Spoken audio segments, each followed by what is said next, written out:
गुप्त सम्राटों का हिंदू साम्राज्यवाद। ये है आज के पत्र का शीर्षक, जिसे लिखने की तिथि है 29 अप्रैल सन 1932। इधर जब दक्षिण भारत के लोग विशाल समुद्रों को पार करके दूर दूर जगहों पर बस्तियां और शहर बसा रहे थे, तब उधर उत्तर भारत में अजीब हलचल हो रही थी। विशाल साम्राज्य अपनी शक्ति और महानता खो चुका था और दिन दिन छोटा होते होते मिटता जा रहा था। सारे उत्तर में छोटे छोटे राज्य बन गए थे, जिनमें अक्सर शक या तुर्की वंश के लोग राज करते थे। ये लोग भारत की उत्तर पश्चिमी सरहद पार करके यहाँ आए थे। मैंने तुम्हें बताया था कि ये लोग बौद्ध थे और भारत में शत्रु के रूप में हमला करने नहीं बल्कि बसने आए थे। मध्य एशिया के दूसरे कबीले, जिन्हें चीनी राज्य आगे धकेल रहा था, पीछे से इनको ज़बरदस्ती खदेड़ रहे थे। भारत आकर इन लोगों ने भारतीय आर्यों के आचार विचार और रंग ढंग को अपना लिया। ये लोग भारत को अपनी सभ्यता, संस्कृति और धर्म की जननी मानते हैं। कुषाणों ने भी बहुत हद तक भारतीय आर्य परंपरा का अनुसरण किया था। यही वजह थी कि वो बहुत दिनों तक भारत में ठहर सके और उसके बड़े बड़े हिस्सों पर शासन कर सके। वे भारतीय आर्यों की तरह व्यवहार करने की कोशिश करते थे और चाहते थे कि इस देश के निवासी ये भूल जाएं कि वो विदेशी हैं। कुछ हद तक उनको इसमें कामयाबी भी प्राप्त हुई, लेकिन पूरे तौर पर नहीं, क्योंकि क्षत्रियों के दिल में ये बात खास तौर पर खटकती थी कि विदेशी लोग उन पर हुकूमत कर रहे हैं और इस विदेशी राज्य की मातहती में वो तिल मिलाते थे। असंतोष बढ़ता गया, लोगों के मन में क्षोभ पैदा होने लगा। अंत में इन सब असंतुष्ट लोगों को एक सुयोग्य नेता मिल गया और उसके झंडे के नीचे इन्होंने आर्यवर्त को आज़ाद करने के लिए एक धर्म युद्ध शुरू किया। इस नेता का नाम था चंद्रगुप्त। इस चंद्रगुप्त को पहला चंद्रगुप्त न समझना, जो अशोक का दादा था।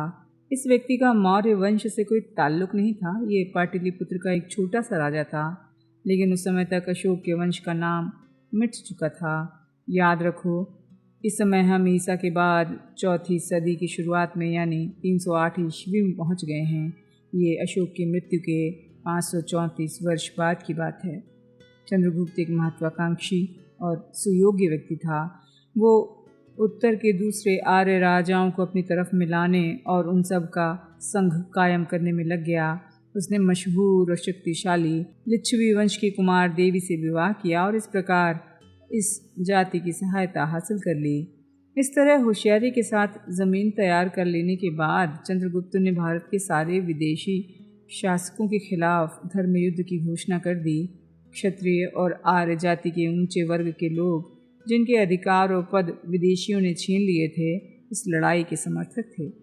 12 साल की लड़ाई के बाद चंद्रगुप्त उत्तर भारत के कुछ हिस्से में कब्जा करने में कामयाब हुआ, जिसमें वो हिस्सा शामिल था जो आजकल उत्तर प्रदेश कहलाता है। इसके बाद वो राजेश्वर की पदवी धारण करके सिंहासन पर बैठ गया।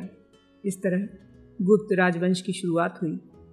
ये वंश करीब 200 वर्ष तक चला, जबकि हुणों ने आकर इसे परेशान करना शुरू किया। कुछ हद तक ये ज़माना ज़बरदस्त हिंदुत्व और राष्ट्रवाद का था। तुर्की, पार्थव वगैरह अनार्य विदेशी शासक जड़ से उखाड़ कर फेंक दिए गए, ये ज़बरदस्ती बाहर निकाल दिए गए। इस प्रकार यहाँ हम जातीय विद्वेष को काम करते हुए देखते हैं। उच्च वर्ग के भारतीय आर्य लोग अपनी कौम पर अभिमान करते थे और इन बर्बर और मलेच्छों को नफरत की निगाह से देखते थे। गुप्तों ने जिन भारतीय आर्य राजाओं और राज्यों को जीता, उनके साथ नरमी का बर्ताव किया, लेकिन अनार्यों के साथ कोई रियायत नहीं की। चंद्रगुप्त का पुत्र समुद्रगुप्त अपने पिता से भी ज़बरदस्त लड़ाका था। वो बहुत बड़ा सेनापति था और जब वो सम्राट हुआ तो उसने सारे देश में, यहाँ तक कि दक्षिण में भी, सबको जीतकर अपनी विजय पताका फहराई। इसने गुप्त साम्राज्य को इतना बढ़ाया कि वो भारत के बहुत से हिस्से में फैल गया, लेकिन दक्षिण में इसकी हुकूमत नाम मात्र की थी। उत्तर में उसने कुषाणों को हटाकर सिंध नदी के उस पार खदेड़ दिया था। समुद्रगुप्त का पुत्र चंद्रगुप्त द्वितीय भी एक योद्धा राजा था। उसने काठियावाड़ और गुजरात को जीत लिया, जो बहुत दिनों से एक शक या तुर्की राजवंश के शासन में चले आ रहे थे। इसने अपना नाम विक्रमादित्य रखा और इसी नाम से मशहूर है, लेकिन ये नाम भी सीजर की तरह बहुत से राजाओं की उपाधि बन गया, इसलिए बहुत भ्रम पैदा करता है। दिल्ली में कुतुब मीनार के पास एक बहुत भारी लोहे की लाट तुमने देखी थी, क्या तुम्हें याद है? कहते हैं विक्रमादित्य ने यह लाट विजय स्तंभ के रूप में बनवाई थी। ये लाट कारीगरी का एक बढ़िया नमूना है। इसकी चोटी पर कमल का फूल है, जो गुप्त साम्राज्य का चिन्ह था। गुप्त काल भारत में हिंदू साम्राज्यवाद का जमाना था। इस काल में पुराने आर्य संस्कृति और संस्कृत विद्या का खूब पुनरुत्थान हुआ। यूनानी और मंगोलियन संस्कारों को, जो भारतीय जीवन और संस्कृति में यूनानियों, कुषाण वगैरह के जरिए आ गए थे, प्रोत्साहन नहीं दिया जाता था।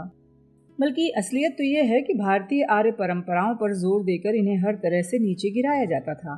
संस्कृत राजभाषा थी, लेकिन उन दिनों वो आम जनता की भाषा नहीं थी। बोलने की भाषा प्राकृत का एक रूप थी, जो संस्कृत से बहुत मिलती जुलती थी।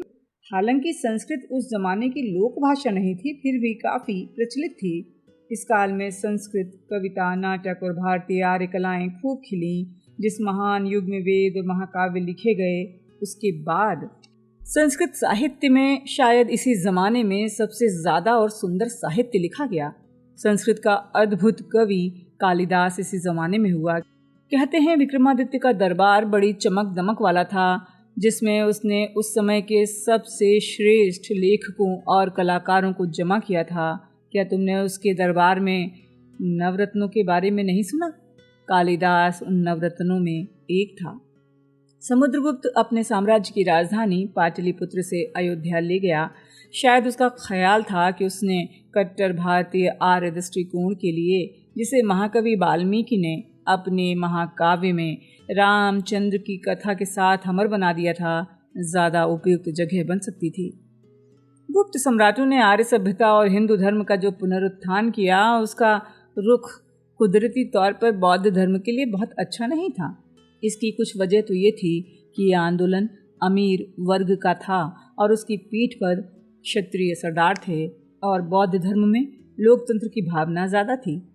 कुछ वजह यह थी कि बौद्ध धर्म के महायान संप्रदाय का कुषाणों और उत्तर भारत के दूसरे विदेशी राजाओं से गहरा संबंध था, लेकिन फिर भी बौद्ध धर्म पर कोई जुल्म किया गया हो ऐसा मालूम नहीं होता। बौद्ध विहार कायम थे और तब भी बड़ी बड़ी शिक्षा संस्थाएं थीं। गुप्त सम्राटों का लंका के राजाओं के साथ मित्रता का संबंध था और लंका में बौद्ध धर्म खूब फैला हुआ था। लंका के राजा मेघवर्ण ने समुद्रगुप्त के पास कीमती उपहार भेजे थे। उसने सिंगली विद्यार्थियों के लिए गया में एक विहार बनवाया था, लेकिन भारत में बौद्ध धर्म धीरे धीरे गिरने लगा। जैसा कि मैं तुम्हें पहले बता चुका हूँ, ये हालात इसलिए नहीं पैदा हुए कि ब्राह्मणों ने या उस जमाने की सरकार ने उसके ऊपर कोई बाहरी दबाव डाला, बल्कि इसलिए कि हिंदू धर्म में उसे धीरे धीरे हजम कर लेने की ताकत थी। इसी ज़माने में चीन का एक मशहूर यात्री भारत आया। ये हुएनसांग नहीं था जिसके बारे में मैं तुम्हें लिख चुका हूँ, बल्कि फहियान था। बौद्ध होने के नाते ये बौद्ध धर्म के पवित्र ग्रंथों की तलाश में यहाँ आया था। उसने लिखा है, मगध के लोग खुशहाल और सुखी थे। न्याय का पालन उदारता से किया जाता था। मौत की सज़ा नहीं थी। गया वीरान और उजड़ा हुआ था। कपिलवस्तु जंगल हो चुका था, लेकिन पाटलिपुत्र के लोग धनवान, खुशहाल और सदाचारी थे। संपन्न और शानदार बौद्ध विहार बहुत थे। मुख्य सड़कों पर धर्मशालाएं थीं जहां मुसाफिर ठहर सकते थे और जहां सरकारी खर्च में खाना दिया जाता था। बड़े बड़े नगरों में खैराती अस्पताल थे। भारत में घूमने के बाद फाहियान लंका गया। वहां उसने 2 वर्ष बिताए, लेकिन उसके एक साथी ताओ चिंग को भारत इतना पसंद आया कि बौद्ध भिक्षुओं की धर्मपरायणता का उस पर इतना असर पड़ा कि उसने यहीं रहने का निश्चय कर लिया। फाहियान समुद्र के रास्ते लंका से चीन चला गया। रास्ते के बहुत से खतरे उठाकर वर्षों बाद अपने घर पहुंचा। चंद्रगुप्त द्वितीय या विक्रमादित्य ने 23 वर्ष तक राज्य किया। उसके बाद उसके पुत्र कुमारगुप्त ने 40 वर्ष तक राज किया। फिर 453 ईस्वी में स्कंदगुप्त गद्दी पर बैठा। इसे एक नए खतरे का सामना करना पड़ा, जिसने अंत में महान गुप्त साम्राज्य की कमर ही तोड़ डाली। लेकिन इसके बारे में मैं अगले पत्र में लिखूंगा। अजंता की गुफाओं में दीवारों पर बने हुए कई सबसे बढ़िया चित्र और उनके बड़े बड़े कमरे और उपासना गृह गुप्त काल के अद्भुत कला के नमूने हैं। जब तुम उन्हें देखोगी तो तुम्हें पता चलेगा ये कितने अद्भुत हैं। बदकिस्मती से वो चित्र मिटते जा रहे हैं, क्योंकि मौसमों के असर से वो बहुत वर्षों तक नहीं टिक सकते। अब हमें ये देखना है कि जिस समय भारत में गुप्त सम्राटों का राज था, उस समय दुनिया के दूसरे हिस्से में क्या हो रहा था। चंद्रगुप्त प्रथम कुंस्तुंतुनिया को बसाने वाले रोमन सम्राट कांस्टेंटीन महान का समकालीन था। बाद में गुप्त सम्राटों के समय में रोमन साम्राज्य पूर्वी और पश्चिमी दो हिस्सों में बंट चुका था, और पश्चिमी साम्राज्य को अंत में उत्तर के बर्बरों ने उखाड़ फेंका था। यानी जिस वक्त रोमन साम्राज्य कमज़ोर पड़ रहा था, भारत में एक बहुत शक्तिशाली राज्य था जिसमें बड़े बड़े सेनापति और ज़बरदस्त सेनाएं थीं। समुद्रगुप्त को कुछ लोग भारत का नेपोलियन कहते हैं, लेकिन महत्वाकांक्षी होते हुए भी उसने भारत की सीमाओं के बाहर के देशों को जीतने का विचार नहीं किया था।